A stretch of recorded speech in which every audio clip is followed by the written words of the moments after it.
शाळेत आणि शाळेच्या वेळेत ही मुलं चक्क मोबाईल पाहतायत। त्यांचे शिक्षकच त्यांना तो दाखवतायत। बघून आश्चर्य वाटले ना, पण ही दृश्य अगदी खरी आहेत। आता या स्मार्टफोनच्या माध्यमातूनही या मुलांचा अभ्यास होणार आहे। सोलापूर जिल्ह्यातल्या एका छोट्याशा गावात जिल्हा परिषदेच्या शिक्षकानं ही किमया करून दाखवली आहे। रणजित सिंग डिसले असं त्यांचं नाव। पहिलीच्या बालभारती पुस्तकाच्या प्रत्येक धड्याला आणि कवितेला त्यांनी अँड्रॉइडचे QR कोड दिलेत। आपल्या स्मार्टफोनवर हा कोड ग्रॅब करायचा आणि त्या धड्याशी संबंधित व्हिडिओ पाहायचा, चालीसह कविता ऐकायची, हसत खेळत शिकायचं।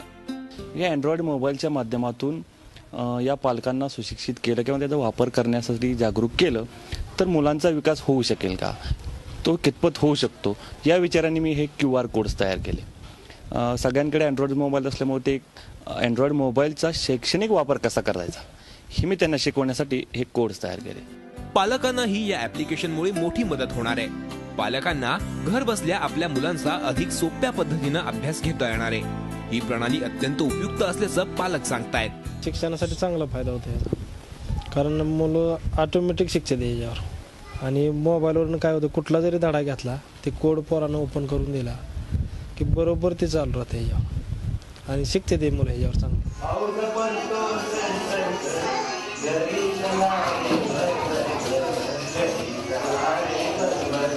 ॲपच्या माध्यमातून शिक्षक, विद्यार्थी, पालक यांच्यात शैक्षणिक समन्वय साधला जाणार आहे आणि त्यामुळे पालकांना घर बसल्या आपल्या पाल्याचा अभ्यास घेऊन त्यांच्या बौद्धिक क्षमतेमध्ये वाढ करता येणार आहे।